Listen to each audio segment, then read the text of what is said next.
Yeah, so a little fact about me is that I'm a huge A Song of Ice and Fire fan.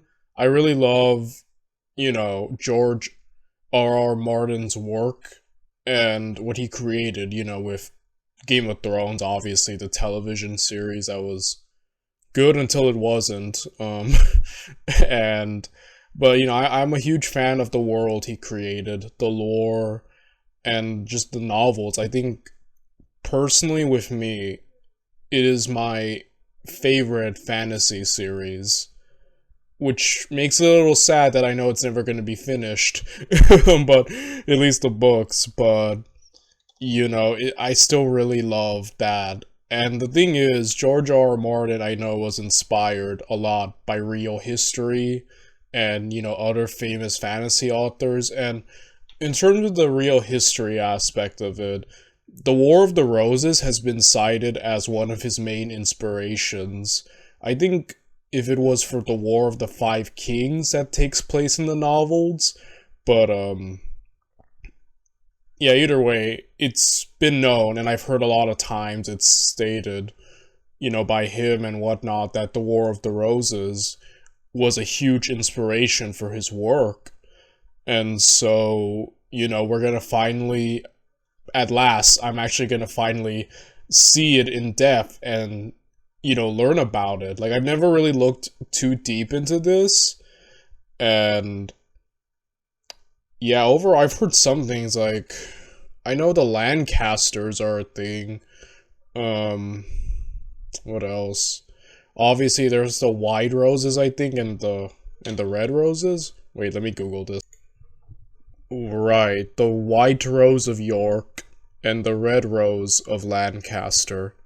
Alright, so for the most part, that's probably my favorite aspect. Like, obviously, I'm gonna be learning about how this conflict inspired one of my favorite, fantasy, my favorite, fantasy series from one of my favorite authors. And yeah, that's probably the aspect I'm looking most forward to. Now, he had individual videos, but I know a lot of you guys are on me about watching the individual videos. You're like, no, you gotta watch the full hours long version of Kings and Generals series. Like, he always uploads at the end of every series, he uploads like the 3 to 2 hour full video, because that includes stuff he didn't put in his individual stuff.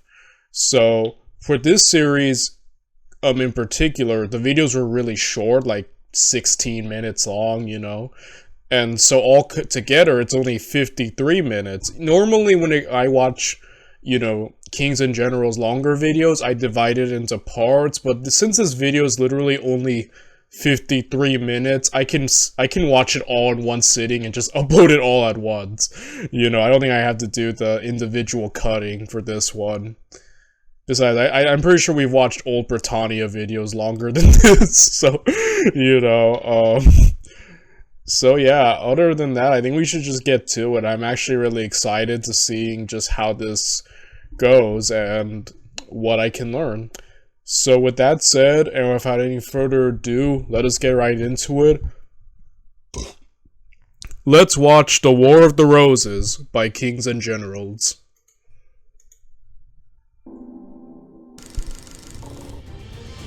Wars often happen because different sides have intractable contradictions, but each new war often creates the causes for the next one.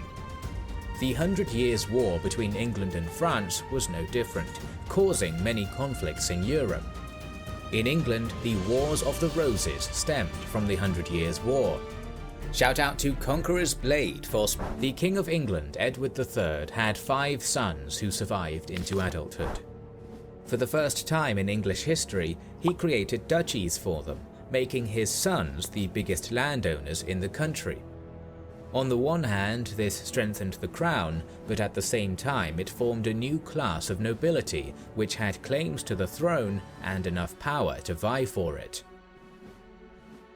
Edward's son and heir, the famous 100 Years' War commander Edward the Black Prince, passed away in 1376, followed by the king himself a year later. The Black Prince's son was crowned as Richard II. The reign of this monarch was tumultuous. The Peasants' Revolt of 1381 was followed by the parliamentary crisis of 1386 to 1388. Richard's attempts to reach peace with France, his marriage to the young Valois princess, the lack of an heir, and the constant strife with the nobility made him deeply unpopular. Richard's cousin and one of the most powerful lords, the Duke of Lancaster Henry Bolingbroke, was exiled to France in 1398. In May of 1399, Richard embarked on a campaign in Ireland, and Henry used the opportunity to return to England. He immediately garnered enough support to dethrone Richard and assumed the throne as Henry IV, the first Lancastrian king. Richard was arrested and died in 1400, while his heir presumptive, another grandson of Edward III, Edmund Mortimer, was bypassed. That created legitimacy problems for the king, and he faced at least 6 significant rebellions. In 1413, Henry IV succumbed to chronic disease and was succeeded by his son Henry V. The new king was one of the most talented monarchs of England during this era.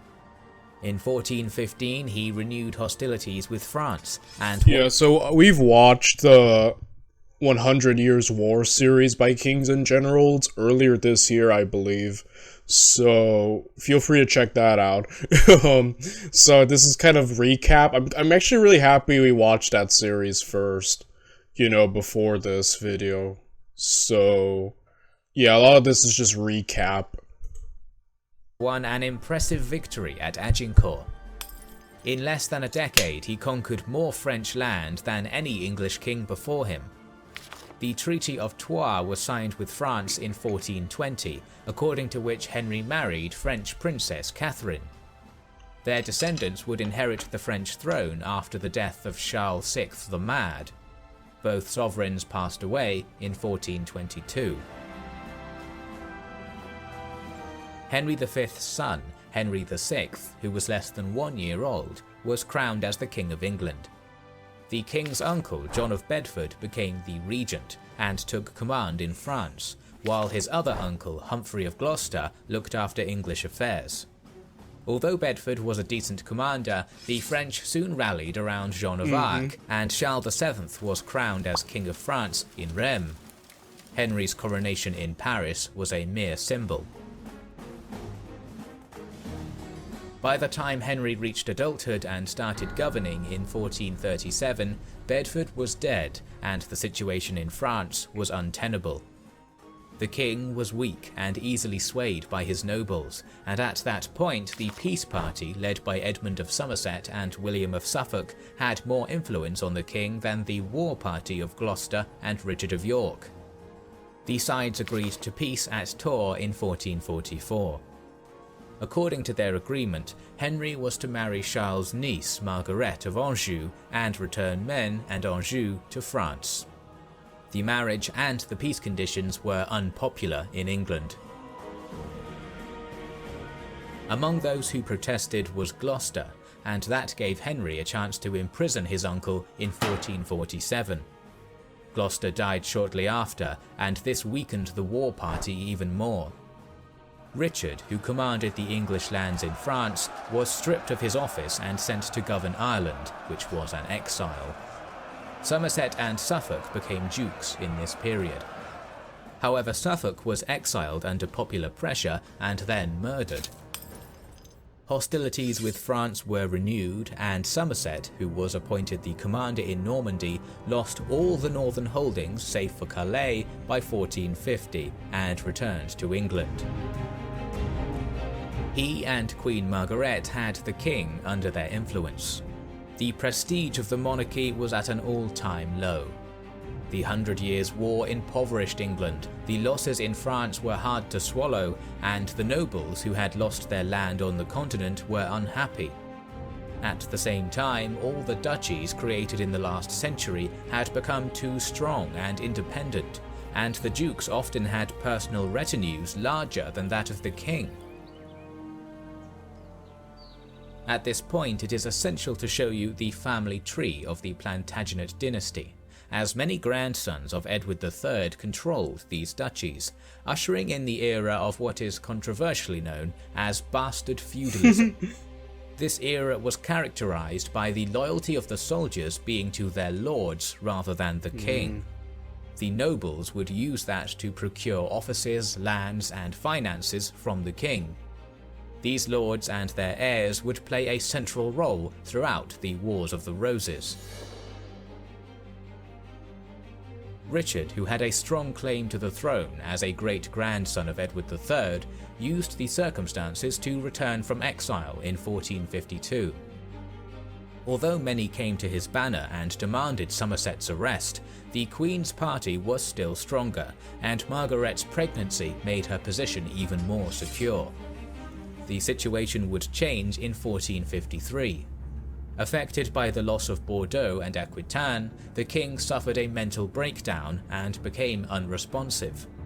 Scholars still argue about the nature of this illness, but it is clear that Henry VI lost the remainder of his political power. In the north, two noble families, the Nevilles and Percys, used the lack of central power to renew a feud, and as Somerset supported the latter, the Nevilles allied with Richard. By 1454, Richard had enough backing to become the royal protector and appoint his supporters to offices, while Somerset was arrested. However, in 1455, the king recovered, and Queen Margaret managed to influence him yet again. Richard's decisions were rolled back, and he was exiled. This time, the Duke of York wasn't going to take it, and he raised an army to move to London. The conflict that would later be called the Wars of the Roses because of the heraldic badges used by the Lancasters and the Yorks became inevitable. Henry knew that he would receive no support in London and moved out to a town called St Albans with his 2,000 men, where an at least 5,000 strong Yorkist army was waiting for him. Richard wasn't ready to dethrone Henry, so negotiations started. But as the latter refused to surrender Somerset, the Yorkists attacked.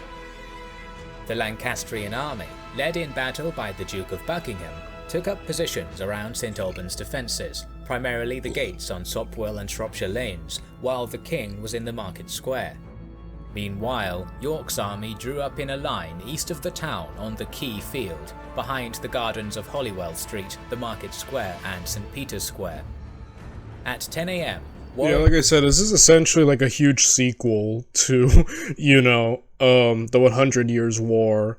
And I will say, the situation, as we did cover in that series, yeah, like, the French rebounded perfectly, essentially driving off English influence from, mainland France.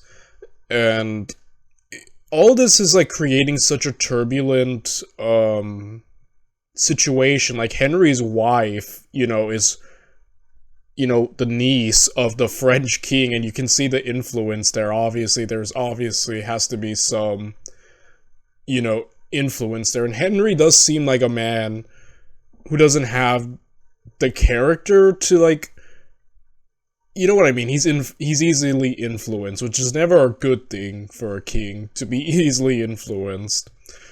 And now you have Richard, a very ambitious uncle. It's really just like, I feel like that's such like a trope you hear in like a lot of like fantasy series, an ambitious evil uncle. Like, maybe not evil, but usually antagonistic and whatnot. And I just feel like the setup was good to recap everything that happened that Kings and Generals is explaining, and to show, like, yeah, now you can definitely see the issue. So yeah, let's get to it, shall we? Salisbury and York simultaneously attacked the gates on both Shropshire and Sopwell Lane. Due to its unexpected and swift nature, the attack succeeded at first, with the Yorkists pushing onto the city streets. However, as it became apparent that an attack was taking place, more men rushed to defend these strongpoints, and the narrow streets caused the mass of Yorkists to suffer heavy losses. As the fighting threatened to bog down into a grinding stalemate, the Earl of Warwick disengaged from the battle and rode to the rear, where a rearguard was waiting in reserve. He then led them in a flanking maneuver through the gardens near the market square, successfully remaining undetected as he did so. With a blast from his trumpeteers, the 25-year-old Warwick charged and smashed the surprised Lancastrian line in two. Holy crap, he used the flank. The oldest trick in the book, of course. Okay, so the Yorks are so far taking the York. I'm calling them the Yorks. The Yorkits. The Yorkits. You know, I'll just say the Yorks. But yeah, the Yorkish or Yorkish. The Yorks seem to be taking the initiative so far.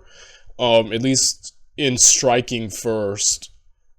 And so far they seem to be doing incredibly well. Like that move right there, splitting the army in two, never optimal, right? When like your center there gets jumped and then you're exposed on these sides. Hearing of this breach and fearing an attack from their rear, the defenders at the gate now broke their lines and fled towards the market square. More Yorkist forces now entered the city through the undefended gates. In the square, the Lancastrian remnants attempted to rally, but were prevented from doing so by the devastating short-range fire of Yorkist archers, who continually showered the remaining Lancastrians with missiles. Many Lancastrian I remember back in the 100 Years' War video, the English were OP with their longbows. They won a lot of battles with that. Are they still using those by chance? Because those were really OP, but obviously a big part of the French winning was them having artillery, so, you know. I don't know, but that's interesting, you know. Commanders, among them Somerset, were killed, while the king was captured. Oh my good... Richard returned... Whoa, they caught Henry? Holy crap. Oh wow, like, I wasn't expecting them to catch him so quickly. Usually in videos like these, it's like, oh, he suffered a defeat, but he pulled back to fight another day. No, they caught him right off the bat. What the heck? Okay, so Richard has it all going for him. He has Henry, the king. Huh. Seems like a complete victory on his end. Like, he has the king. Who's gonna challenge him now? Turned him to London and was appointed the Protector by Parliament. Oh. Introducing the all-new Arena by... Okay, so he wanted to make himself Protector. I thought he was just gonna kill Henry and make himself just straight up the king. You know?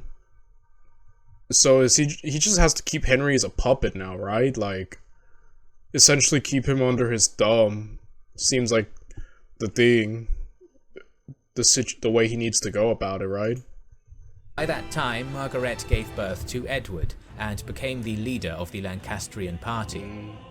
It seemed that both sides were shocked by St. Albans, as hostilities continued only in the form of the Percy Neville feud between 1456 and 1459.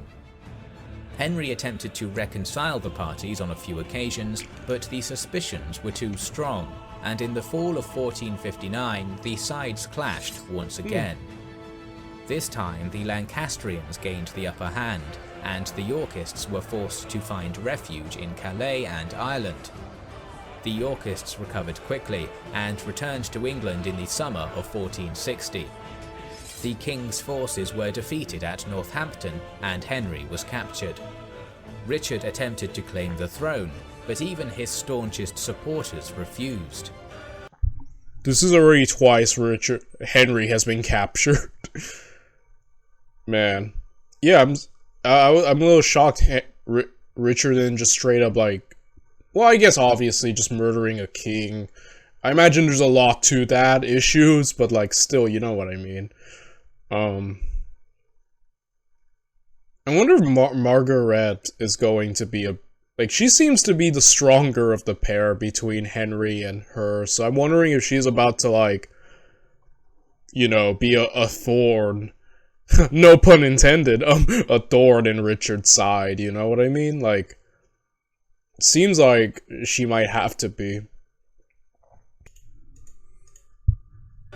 Instead, the so-called Act of Accord was adopted, according to which Henry VI would rule for life, but would be succeeded by Richard of York.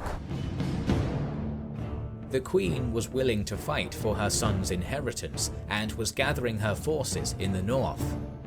Richard moved towards the Lancastrian troops to prevent their recruitment efforts, but his enemies were already on the way, and their 18,000 blockaded his 5,000 to 10,000 strong force near Sandal Castle. Alright, so this whole, I guess Henry gets to rule for life until death. I don't know, a part of my dark thoughts went to, what's to stop Richard from assassinating him on the low-key? You know, oh no, Henry's dead, I guess I'm in charge. I'm not saying that's gonna happen, I'm just saying, like, my little devious mind is like, I could see something like that, like, happening. I suppose if Richard was more evil and underhanded, you know what I mean? You know what I mean, right? But then again, that's just where my thoughts went.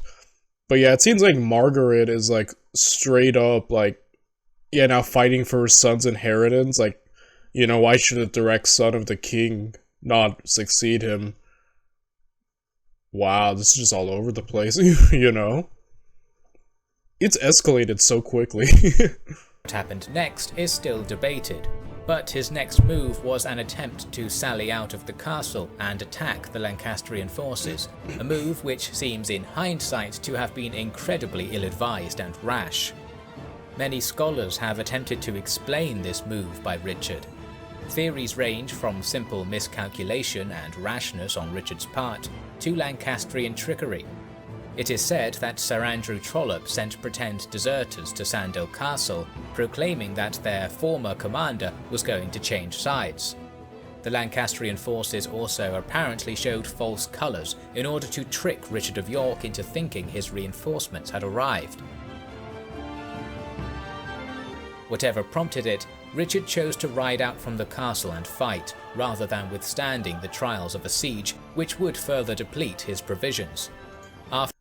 To be fair, sieges are awful, and being trapped in them are the worst. So, yeah, this was a little ill-advised. He moved really fast, and now he's, like, numerically outnumbered. And either he's gonna be trapped in a siege or sally out and probably lose. But if they did do this, the Lancastrians, and straight up pretend to, you know, essentially disguise themselves as Yorkish friendly allies, and that's hilarious. And, you know, I'm pretty sure we saw that in the 100 Years' War, right? Like, where, no, I don't think, I forgot, we watched so many of these videos, guys, but, you know, where they pretended, no, I think it was in the Great Northern War, where they pretended to be, like, I think the Russians pretended to be Swedish, only to lure them out and then just attack them. They staged mock battles and stuff. Is that a war crime nowadays? Like, obviously, you know, I think modern days, right? Like, disguising yourself as an enemy or something. At least nowadays. I can't speak for the past, but, you know. So yeah, let's get back to this. After marching down the modern-day Many Gates Lane towards the Lancastrian forces, who were to the north, York was cut off from his castle from behind and surrounded, while he engaged the enemy to his front. His numerically inferior forces were soundly defeated. Yeah, very Battle of Cannae-esque, you know, completely surrounded by the enemy on all fronts. Wow. And York himself was killed, probably being unhorsed, wounded and killed during a fight to the death. In early 1461, how does this keep going? This has already taken turns I never thought. Like, first of all, you know, Henry being captured twice, Richard making all these moves, gaining all this power, only to be murdered by Margaret. How does this keep going? Like, I already thought, like, the war would already end with either Henry's 2 captures and now with Richard's death, but we have so many more minutes to go. Like, how does this keep going? His son, Edward, became the leader of the Yorkists. In February, he defeated a Lancastrian. Okay, so now Edward's gonna take the reins. Great. Lancastrian army at Mortimer's Cross. Meanwhile, a smaller Yorkist force under Warwick was defeated at St Albans by the army commanded by the Queen. Henry VI was recaptured by the Lancastrians. Edward learned He got. They're just. I like the way you said that. He got recaptured by them. They're essentially just playing like freaking hot potato with freaking Henry. Henry has no initiative, by the way. Like, he has zero initiative. He's just being thrown around. And I love seeing Margaret at work. Like, you don't often see women in these videos, right? Like, making big moves.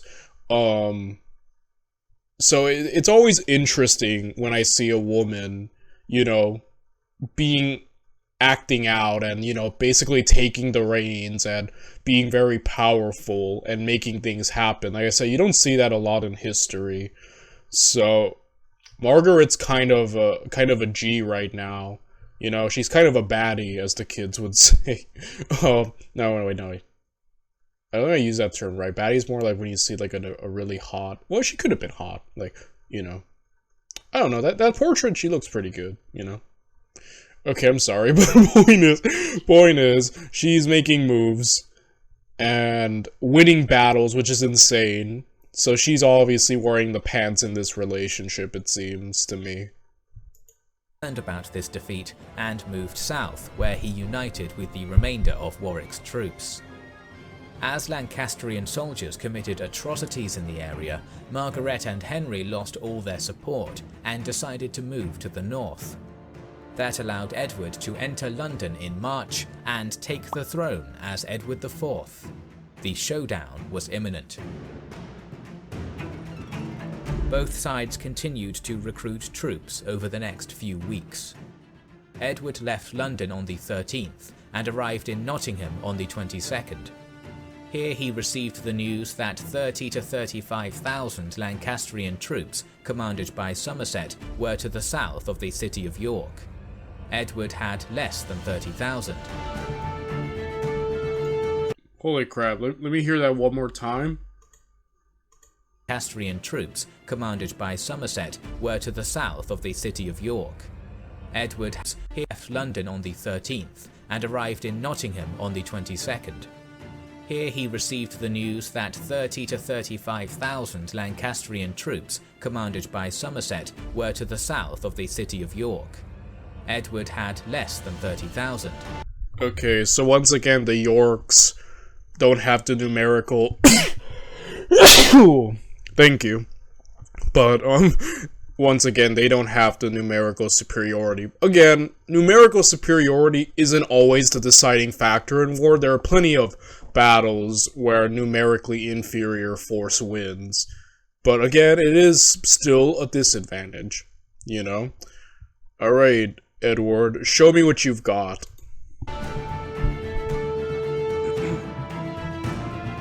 Some pizza. On the 28th of March, King Edward sent Fitzwalter to secure the bridge over the Aire River near Ferrybridge. However, Fitzwalter was ambushed by Clifford's cavalry. Many Yorkists were massacred or drowned. King Henry had sent a messenger to negotiate, but his offer was refused. Dang. Edward knew that the main Lancastrian force led by Somerset was waiting 2 miles away, ready to crush the Yorkists if they pushed Clifford away and crossed the river. He sent a vanguard under Suffolk, which managed to push the Lancastrians back to the end of the bridge. Edward then marched with the main force to Ferrybridge and led his men personally to Suffolk's aid. To stop the Yorkist advance, the Lancastrians destroyed the bridge, but the former constructed a narrow raft to ferry across. This raft was captured by the Lancastrians, and the fight continued in the area for some time until the Yorkists managed to cross the river to the north at Castleford and set up camp. At dawn on the 29th of March, both armies found themselves in a snowstorm. At 11 in the morning, the Yorkists marched northward and encamped on the hill 10 miles south of York, with their backs to the village of Saxton. Edward put his men in formation. Their lines stretched for a mile along the ridge. At the same time, the Lancastrians moved north and took positions to the north of the Yorkists on high ground 100 feet above them on the meadowland to the south of Towton. Part of their cavalry was hidden in the forest to the west of the Yorkist positions. The Lancastrians had the advantage of the high ground. The Yorkist position was shaky, as any retreat would trap them along the river. Edward had artillery, but the weather conditions did not allow its usage. Okay. So, wait. Yeah, Wait. Okay, I've noticed that the Red Roses, aka Lancastrians, seem to be using a lot of trickery. You know, like what they did with Richard, assuming that's what they did and pretended, you know. Or maybe Richard just stupidly ran out. But either way, and now, you know, the ambush they did back at the bridge, and now having this cavalry contingent hidden, like, they seem to be using a lot of stealthy, you know what I mean? I guess you can say trickery, in a sense. So they seem to be utilizing that way more than the White Roses, aka Yorks. Again, things haven't been looking too good for Edward, but I'm not... If Edward falls, like, the war's over, right? Like, Edward, I don't think... Does he have a direct heir? Like... So... Yeah, I think he's in a very dangerous position at the moment. How's this gonna go? That's interesting. It's this cavalry hitting contingent right here that's got me thinking the most. Like, if that is properly executed, like, that could spell real trouble.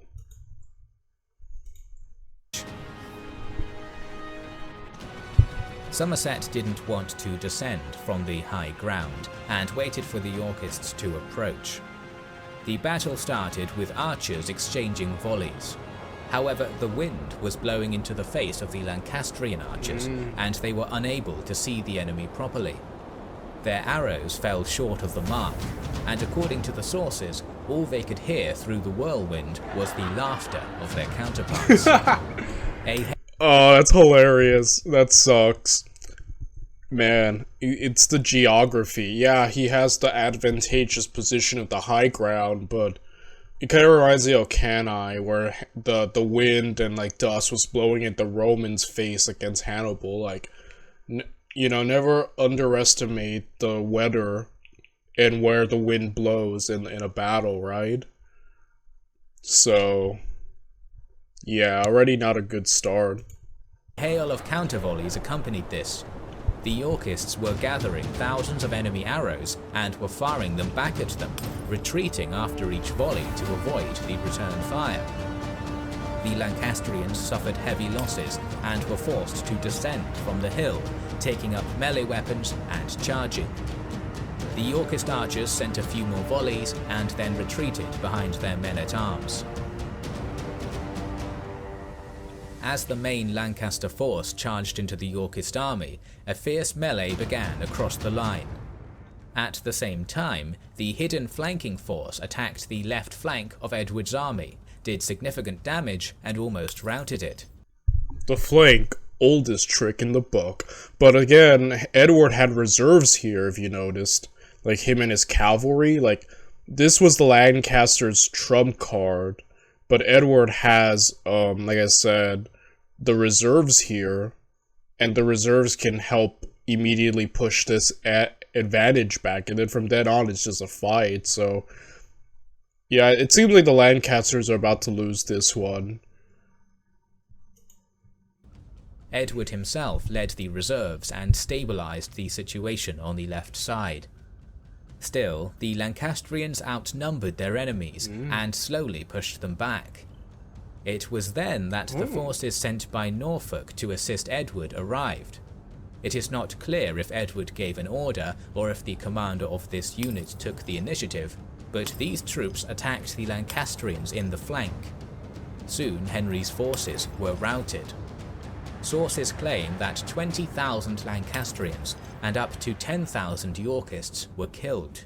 making Towton the bloodiest battle fought on English soil. Wow. After the decisive victory at Towton in 1461, Edward IV returned to London for his coronation, while Henry VI, alongside his wife Margaret and son Edward, fled to Scotland. The Lancastrian party still controlled part of Northumberland, and Edward left Richard of Warwick, aptly named the Kingmaker for his role in the rise of the Yorks. Kingmaker. Again, like I said, obviously there is inspiration for the Song of Ice and Fire / Game of Thrones. And yeah, there's a character named Sir Criston Cole, and he's also called the Kingmaker, so I don't know. That was kind of cool. You do see, I am starting to see similarities, right?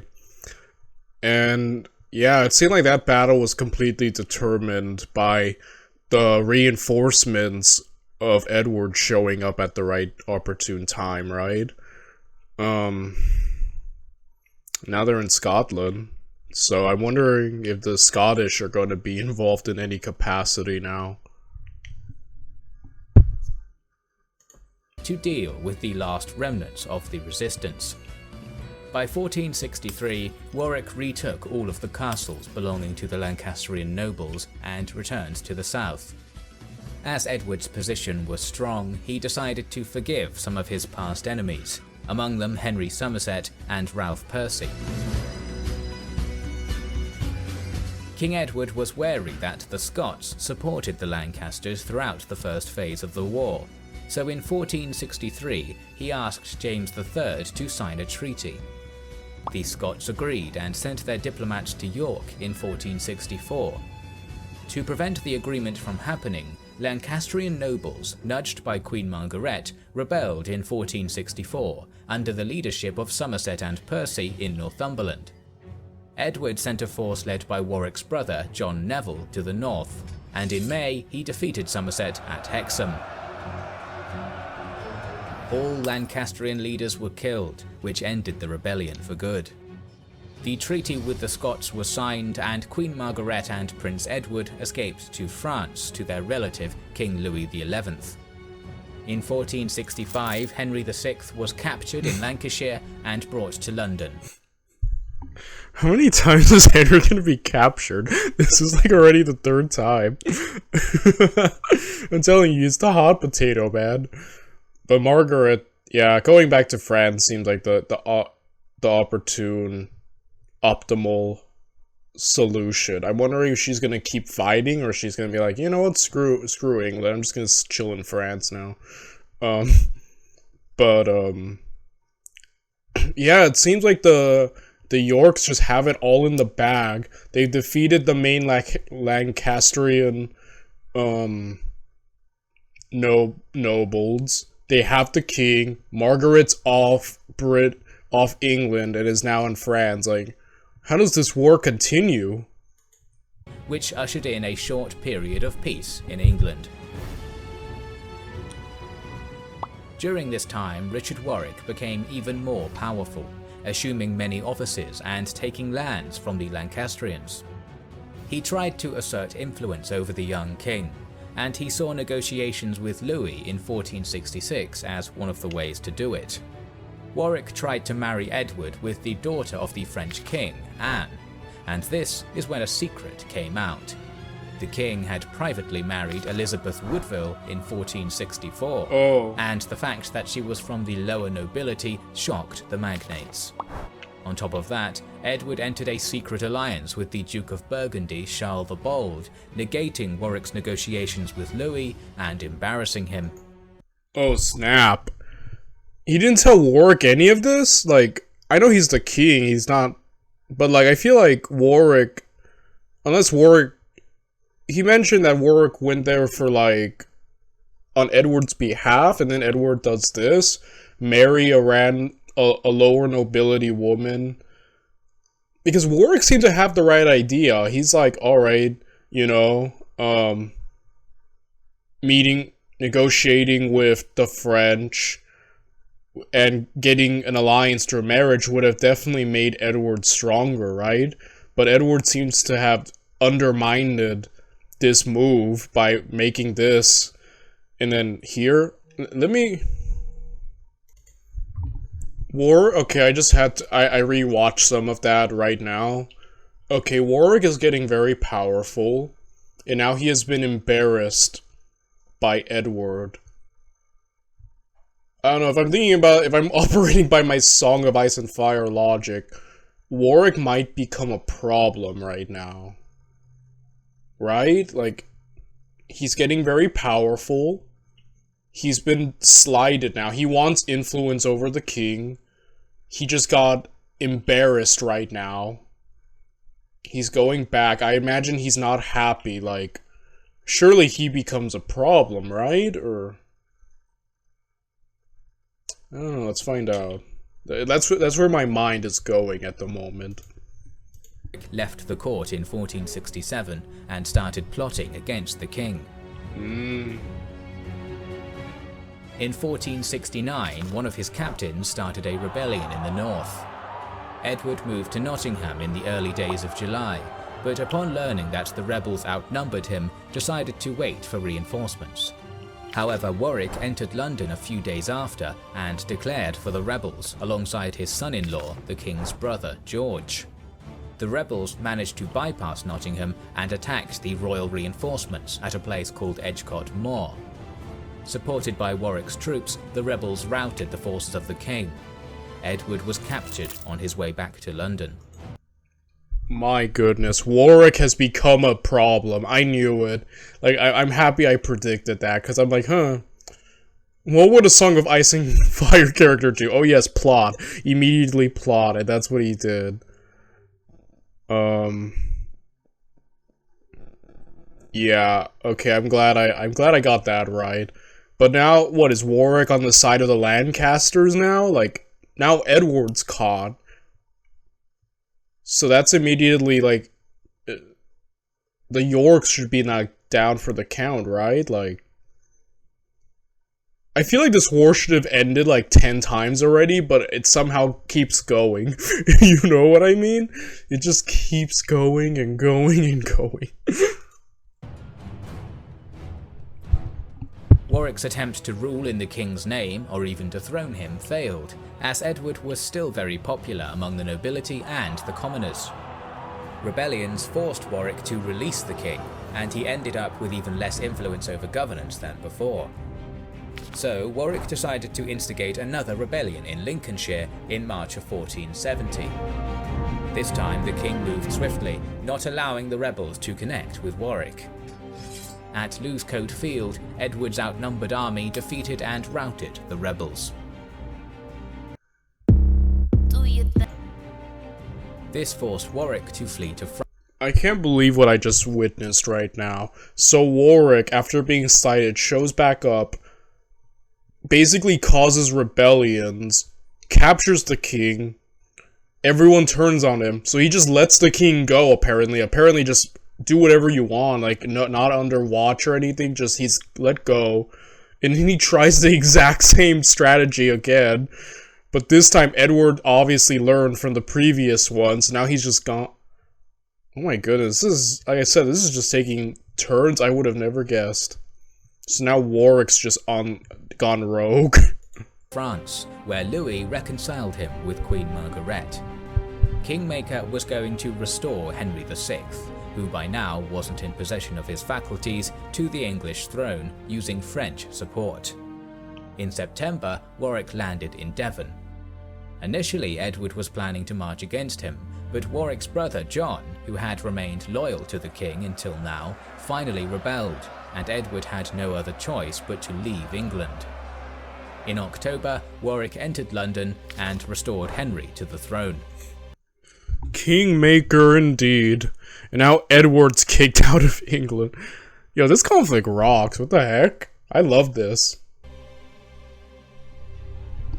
Meanwhile, Edward found refuge in Flanders, which was under the control of Charles the Brave.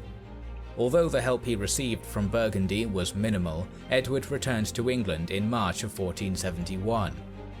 Edward used deceit, stating that he was not vying for the throne and had come back to reclaim the Duchy of York. The city of York allowed him to enter, and soon he started his march towards London, receiving reinforcements along the way. Even his disloyal brother George rejoined him. It seems that Warwick was waiting for aid from his allies in England and France, so he avoided battle, as it was expected that Edmund Somerset would defend the capital. However, the Londoners preferred Edward, and Somerset was forced to leave, either to avoid rebellion or to unite with Margaret, who was going to land in Dorset. Edward took control of the city and captured Henry VI yet again. My goodness, Henry. How many times do I have to watch you?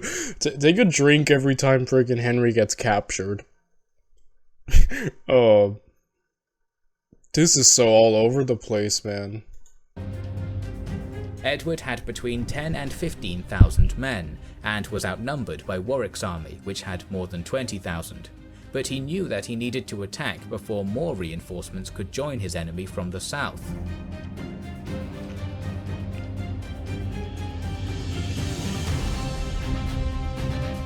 Warwick was probably hoping to block the road to the north, as on the 12th of April his troops took a position to the north of London at a place called Barnet. The Yorkist army arrived on the evening of the 13th, and Edward positioned his troops in the dark, planning to take his stand at dawn. Yes, but Warwick has artillery! I noticed the cannons there. Artillery, if used properly, already could dictate a complete win.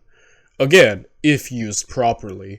But yeah, having an artillery advantage, like, this is what you need to use, Warwick. You need this to win. You know? Like, if he doesn't use it properly, then that's gonna be insane.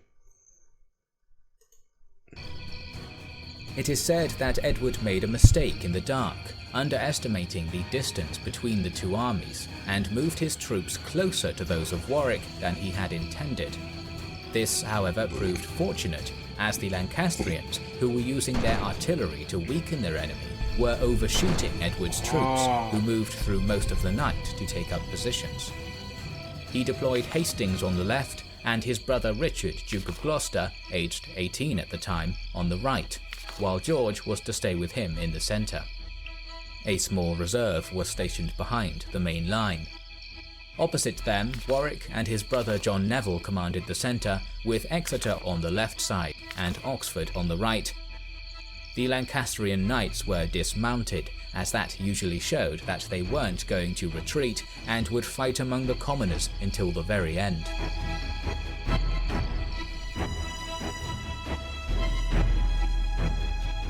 As the morning of April 14th... Okay. The fog. Again, the artillery, which I thought would be like the deciding thing, seems like it's not going to be utilized to its full potential.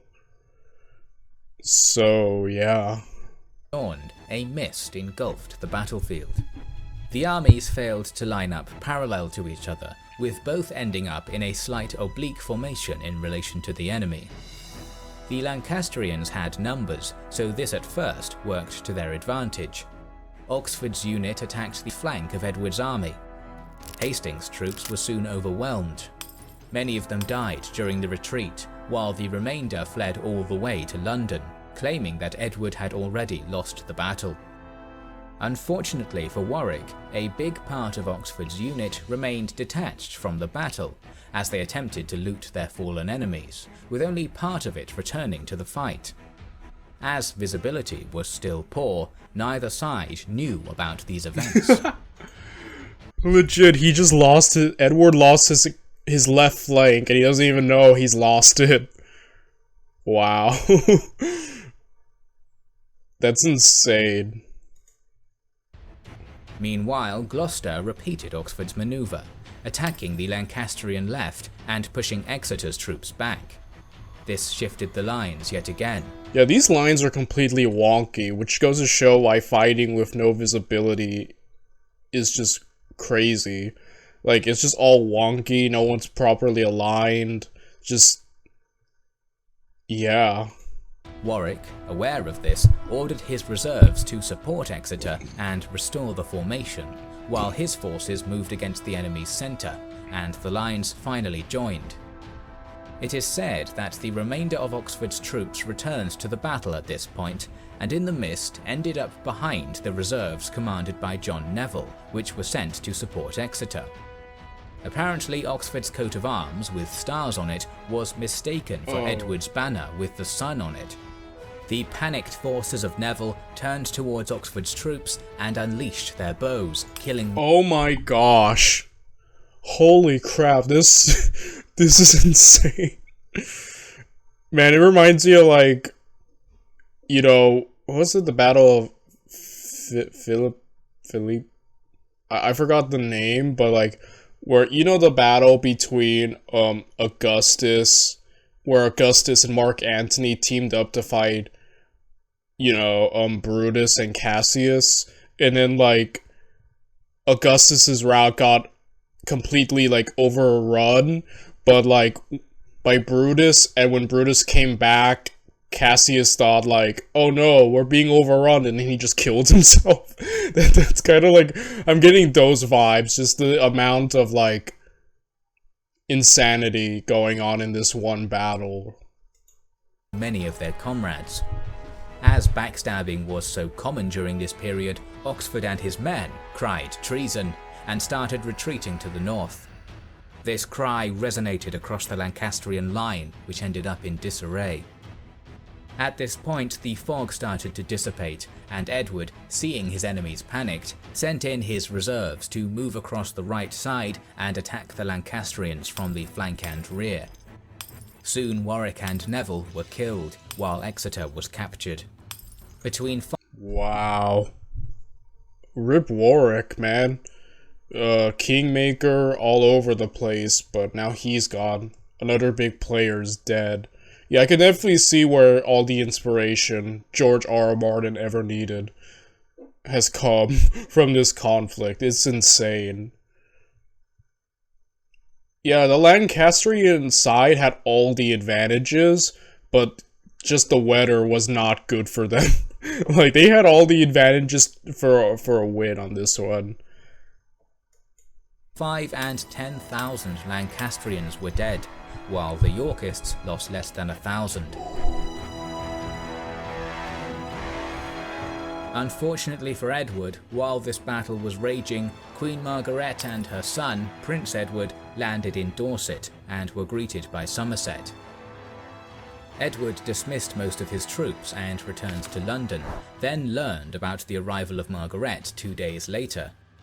The Queen knew about the death of Warwick at Barnet, so she decided to move towards Wales with her 6,000-strong army to connect with one of her supporters, Jasper Tudor.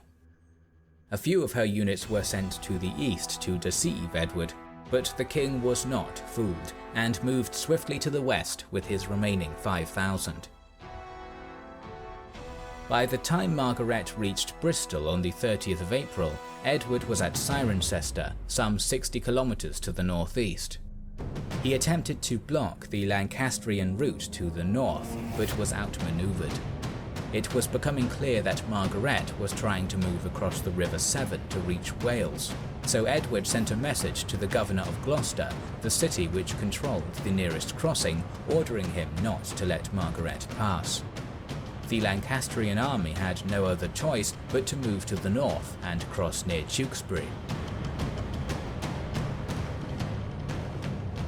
However, Edward was moving as swiftly as usual, and his speed made it impossible for the Lancastrians to cross the bridge. On the 4th of May, they were forced to fight him at Tewkesbury. The battlefield was full of small woods, hedges and marshes, which was favourable for the Lancastrians, who assumed a defensive position, dividing their army into 3 equal parts.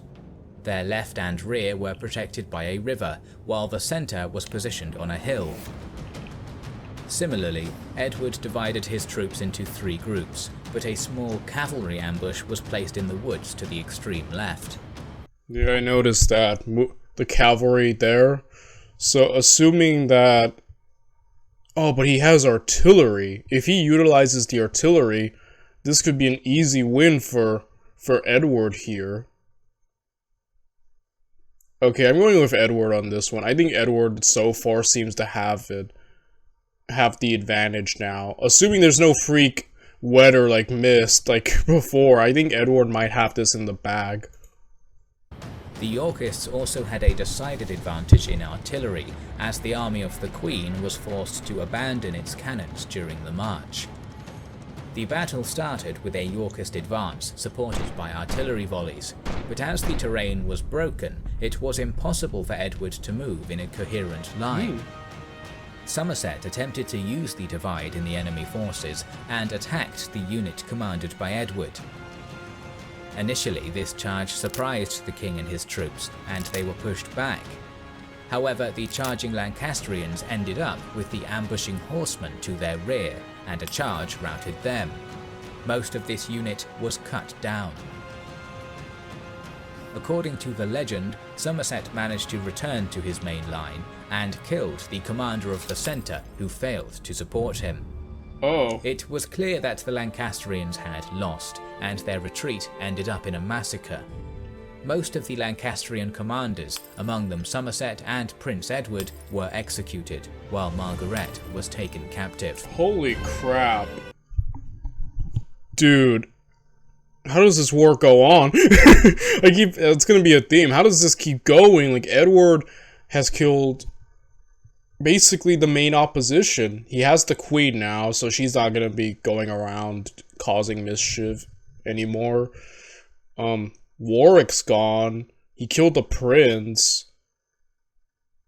Edward has the king, he has all the advantages now. Like, what? But then again, there's the Tudors. I do know the Tudors, by the way. I didn't mention it when he brought him up, but I do know of the Tudors and their, influence. So I'm like, they're gonna have to, like, start moving up, right? It's not a day. On the 4th of May, 1471, King Edward IV of the House of York decisively defeated his enemies from the House of Lancaster at Tewkesbury. Most of the Lancastrian leaders, among them Prince Edward and Edmund of Somerset, were killed, while the Queen, Margaret of Anjou, became captive. The king knew that some Lancastrian allies, chief among them Jasper Tudor, were active in Wales and northern England, so he moved his troops to Coventry to prevent these enemies from uniting their forces. Meanwhile, one of the last representatives of the Neville family, Thomas, landed in Kent and started recruiting troops on his march to London. By the 14th of May, he had 15,000 under his command and was attacking London, which was critical both as the capital and the place the Lancastrian king Henry VI was kept prisoner. The Londoners supported the Yorks at this point, and not only sent messengers to Edward IV, but also repulsed all the attacks of Thomas Neville. Edward was fast as usual and entered London on the 21st of May. On the same night, Henry VI was executed, and Thomas Neville, who learned about this and the loss at Tewkesbury, retreated to the south. His troops now demoralized, the Lancastrian leader decided to surrender. At the same time, the rebellion... Again, Edward has just completely won, like... Man. The Tudor, like, I think the Tudors might have to just step in or something, but, like... Man, Edward is just dominating. Like, he's killed everyone. He killed all the main Lancaster forces. What the... You know what I mean? Like, the king, Somerset... Like, all of them, like, what more? Like, wow. rebellion in the north also fizzled out. It would be helpful to look at the family tree of the English monarchs at this point. With the execution of Henry VI, the House of Lancaster was exterminated, and the remaining challenger to Edward IV was 14-year-old Henry Tudor, who had a weak claim to the English throne via his matrilineal ties to the House of Beaufort, which was descended from the son of Edward III, John of Gaunt. Henry Tudor was with his uncle Jasper in Wales at that point, and upon learning about the events in London, they decided to flee. Yeah, it seems like the Tudors just have to go now. They're gonna have to step up, since they're kind of the next logical branch to come out from the Lancasters, right? Like, yeah, because if not, like, there's no one else. Like, you know what I mean? Like, holy crap. They were heading to France, which was ruled by Henry's relative Louis XI, but a storm forced them to land in Brittany. Its ruler, Duke Francis II, was willing to use Henry as a bargaining chip in his dealings with France and England, so the Tudors became partly hostages, partly guests in Brittany. Francis rejected the bribes and threats from the English king through the years. Still, England entered a period of relative peace, as Edward had no real opponents. Louis XI traditionally supported his enemies, so when the Duke of Burgundy offered to help with the Old English claim to the French throne with his troops, Edward agreed, and in 1474 they signed a treaty in London. In June of 1475, the English king landed in Calais, but received no support from Burgundy. Neither Edward nor Louis was willing to fight, so the former bribed the latter by signing the Treaty of Picquigny. During this period, the relationships between the brothers of the English king, Richard of Gloucester and George of Clarence, were tense, and in 1478, George was accused of plotting against Edward and then arrested and executed. As Richard had supported Edward throughout the Wars of the Roses, the king elevated Richard to effectively control northern England. Although Edward was just 40 years old, he became terminally ill in 1483 and soon passed away. There are multiple theories about his death, and even poisoning is not ruled out, but in any case, his 12-year-old son Edward V became the king, with Richard Gloucester as the regent. However, on the way to London, Richard ordered the relatives and closest allies of the Queen, Elizabeth Woodville, to be arrested. Edward V and his brother were placed in the Tower of London. Just a few months later, the offspring of Edward IV and Elizabeth Woodville were declared illegitimate, and Richard III claimed the throne. Holy crap, Richard just took it all. My goodness. There's a lot to say. First of all, hilarious the French just, you know, bribing them get out. And then, now this part has just been absorbed. It's no longer a factor over there. Henry's just chilling. And now Richard has just gone full on, I'm the king now. He just took it all for himself. Again, so many twists and turns I just never see coming, man. The fate of Edward V and his brother is unclear, but they had disappeared, while the legend of the princes in the tower became famous. This naked power grab would stir the political situation in England once again. Queen Elizabeth started plotting with the mother of Henry Tudor, Margaret Beaufort. Margaret's new husband, the Earl of Derby, Thomas Stanley, and the Duke of Buckingham, Henry Stafford, also became part of this plot. In the fall of 1483, Henry Tudor sailed from Brittany, while Buckingham started a rebellion in the west and south of England. However, severe storms prevented Henry from landing in England, while Buckingham was slowed down and not able to unite his forces with other rebels. Soon the rebels were defeated by Richard, Buckingham was executed, and Henry had to return to Brittany. The English king demanded that Francis of Brittany extradite Henry, but his demands were rebuked, so Richard sent his navy to blockade Brittany. At this point, Duke Francis fell ill, and as his ministers were willing to surrender the fugitive for a bribe, Henry escaped to France. At the end of 1484, Henry publicly promised to marry the daughter of Edward IV, Elizabeth, to unite the dynasties, which strengthened his position in England. Henry received support from the new French king, Charles VIII, and recruited mercenaries. Back in England, Richard's wife passed away, and the rumours claimed that he wanted to marry his niece, Elizabeth. This spurred Henry to action, and on the 1st of August 1485, he set sail from France at Honfleur and landed in Wales on the 7th. Yeah, this Richard is like on demon time right now, man. But yo, Henry's gonna step in. Man, this is insane. Without meeting any obstacles, despite the fact Richard had placed small garrisons to blockade a naval invasion. As Henry had Welsh blood, many local lords joined him, and on the 15th he entered England near Shrewsbury. Meanwhile, Richard learned about the landing on the 11th of August. It took him a few days to gather all his forces. On the 16th, the Yorkist forces started moving towards Leicester. Although that gave Henry a chance to move towards London, he also marched his troops towards Leicester as he had allies in the area and needed their help to win. Gathering these allies, Henry moved closer to Richard. On the 21st, the armies encamped to the south of Bosworth, with Richard taking Ambion Hill, while Henry stopped at a place called Whitemoors.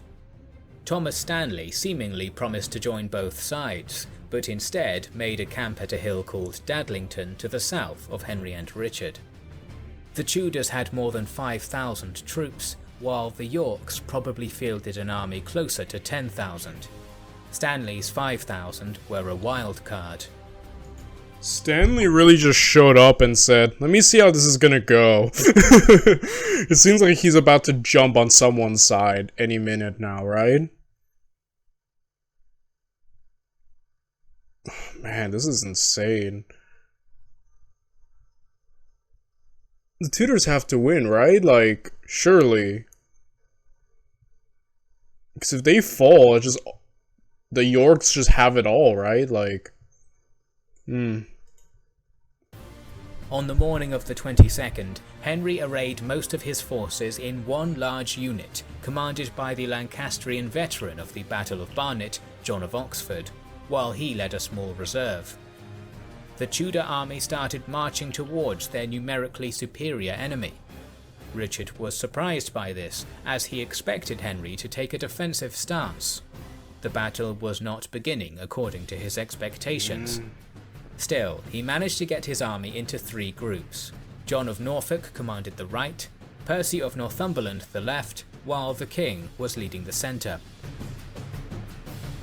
While the Tudors were getting closer, the Yorkist artillery opened fire upon them. Oxford was prepared for that, and his troops started shifting to attack the left flank of the Yorkist army. This put his main division directly against Norfolk, and the artillery barrage stopped to prevent friendly fire.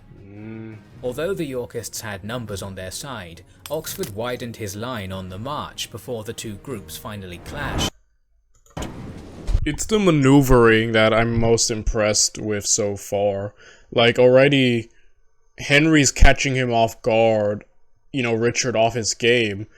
Already moving, not playing to his expectations, being the aggressor, thus in a way taking the initiative of the entire battle, nullifying the artillery advantage, and already I'm impressed by the Tudors off the bat.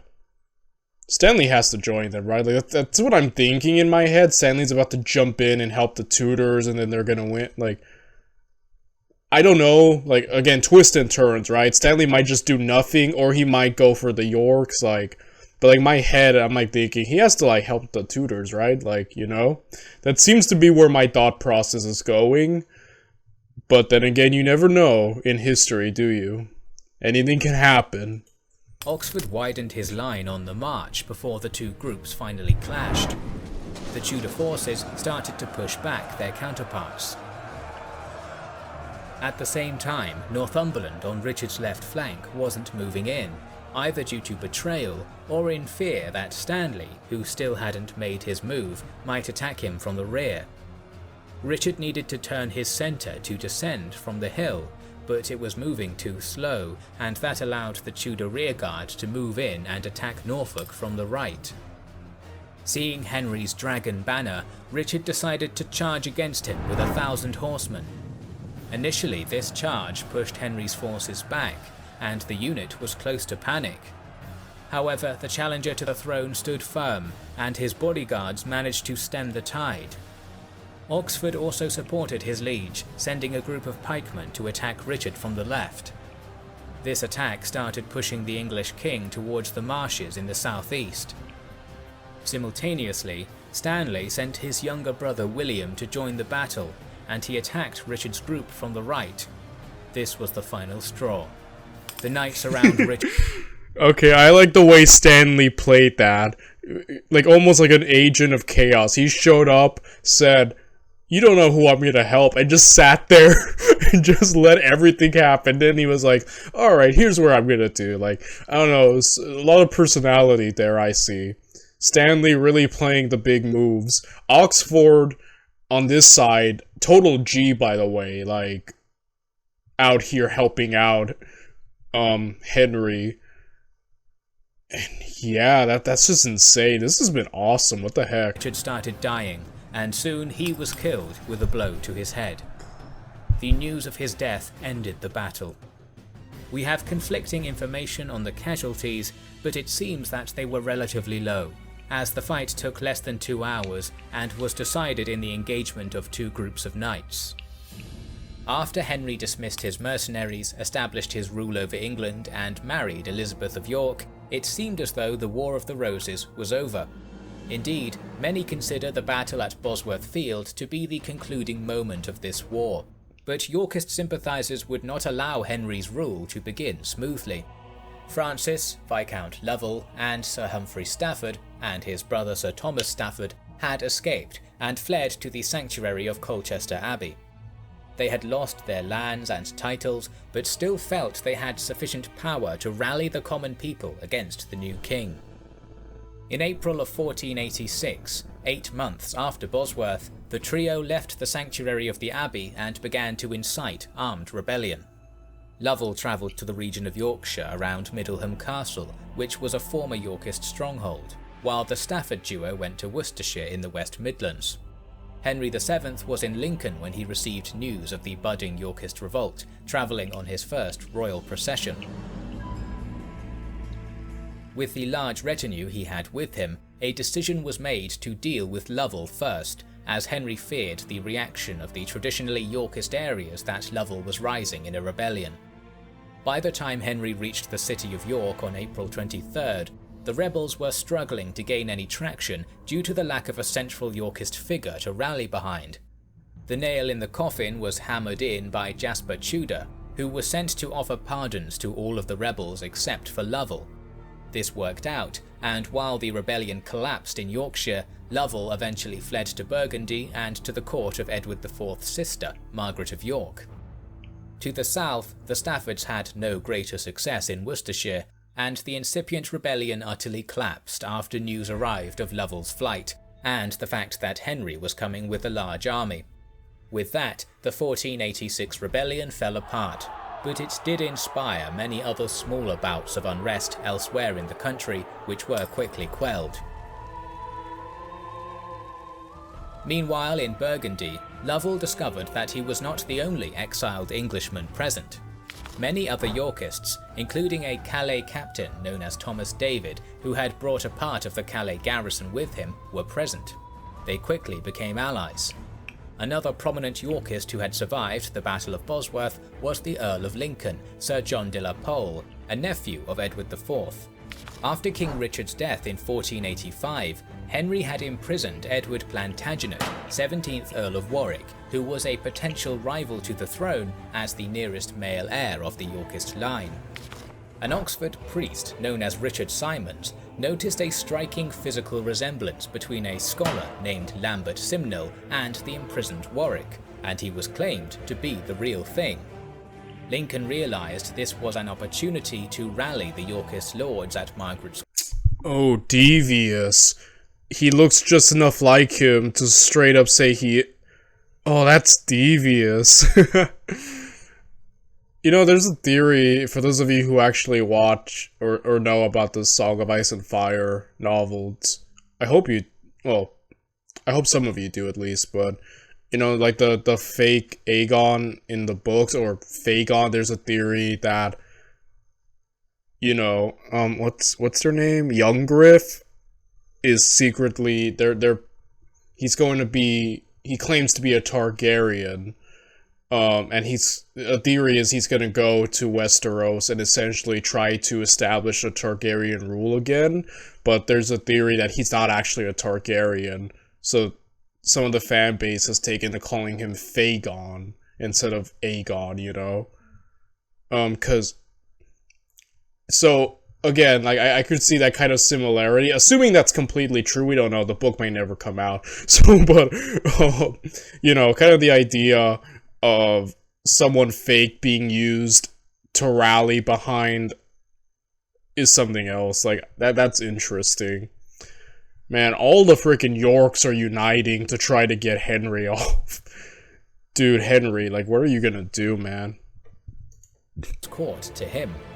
With financial backing in the form of mercenaries and ships, the false Warwick, Lovell, Lincoln and other die-hard Yorkists in Burgundy now sailed for Ireland. The mercenaries which had been hired were 2,000 Germans under the command of a Captain Martin Schwarz, whose men had gained a reputation as rapacious and capable fighters in campaigns against France. Shortly after the arrival of Lovell and Lincoln in Ireland on the 24th of May 1487, the false Warwick was crowned as Edward VI in Christchurch Cathedral, Dublin. The Irish lords, who most likely sought to benefit from the revolt by gaining independence, supported this pretender king without hesitation. Other dissatisfied Yorkists from as far away as Jersey and Cornwall began to flock to Ireland in hopes of assisting this restoration, and the army therefore grew in size. King Henry had been keeping an eye on the situation since January, and by April had come to the conclusion that the movement would lead to an armed invasion. Knowing that the prominent remaining Yorkists were at first in Burgundy, Henry had moved his court to Norwich in order to be best placed to resist an invasion from the south or east. However, when the king learned that the Irish lords had accepted the pretender king upon his arrival in the country, he moved his base to the western city of Coventry. Aware that an invasion was now imminent, Henry ordered that warning beacons were to be made ready, and the nobles were to begin assembling at Kenilworth Castle, where the king was making his final plans to face the foe. So you think you know Wix? After setting sail from Dublin... Okay, this seems like we're getting ready for the final showdown. You know. Man, how can this go? On the 2nd of June, the rebels came ashore on the Lancashire coastline 2 days later near Peel Island in Furness. As soon as they landed, they formally declared for Edward VI, and then set off inland almost immediately. That night, they encamped at a place named Swarthmore near Ulverston, where more Yorkist forces under Sir Thomas Broughton joined them.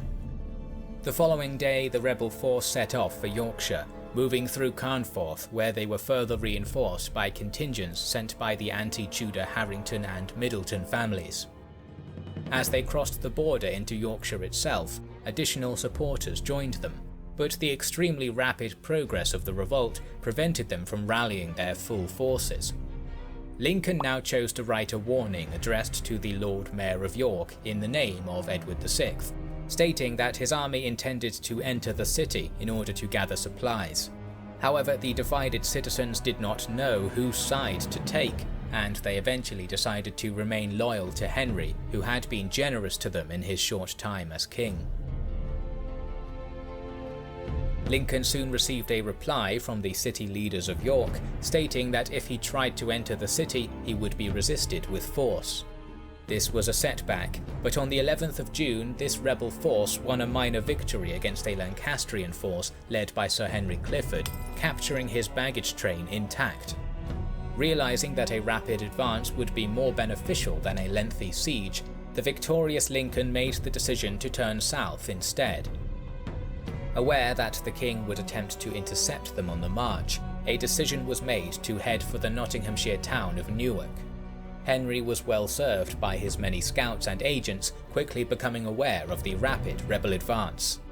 Correctly anticipating their destination, the king arrived at Nottingham on June 14th.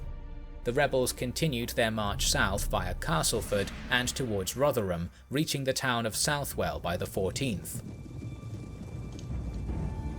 On the 15th, the two forces finally neared one another at a small village known as East Stoke. The rebel army which broke camp on the morning of the 16th of June 1487 consisted of around 8,000 men-at-arms, primarily consisting of farmers and other common folk who had been recruited on the march south. 2,000 more of the highly trained German mercenaries were also dispersed through the army, along with a small Irish contingent. When Henry's men left camp that morning, they continued to march down the Fossway in a column rather than in battle formation, and were spread across several miles of the old Roman road. This was due to the fact that the royal army was not aware that the rebels were nearby, fully formed up for battle near East Stoke. Leading the vanguard of the army was the Earl of Oxford, who quickly became aware of the rebel position and now had to make a crucial decision which would decide the fate of the battle.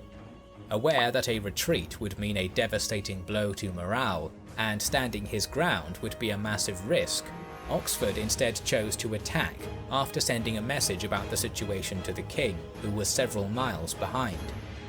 Putting faith in the superior equipment and training of his 6,000-strong vanguard, Oxford marched towards the 10,000 rebel troops in battle order. At 9 AM, the two sides drew ever closer to one another and began an arrow exchange. The royal troops inflicted heavy losses on the badly armoured rebels at first, but then the royal troops had to adjust their formation as they reached the base of Burham Furlong, a small hill on which the rebels had formed up. As they did this, the largely unarmoured Irish contingent charged down the hill as they were being badly mauled by the arrow fire. Hoping to prevent a catastrophic partial attack, the rebel commanders committed the entire army to this downhill charge. They made contact with the enemy, driving them back due to superior numbers and momentum. As Oxford's hard-pressed men were on the verge of completely routing, the king's main force arrived from the rear and began feeding fresh troops into the... Again, I really do like Oxford, and yeah, the dude went for it, and thankfully Henry was able to get back quickly. Again, the superior equipment and training seems to have paid off, you know? Seems like Henry's got this in the bag now. The line.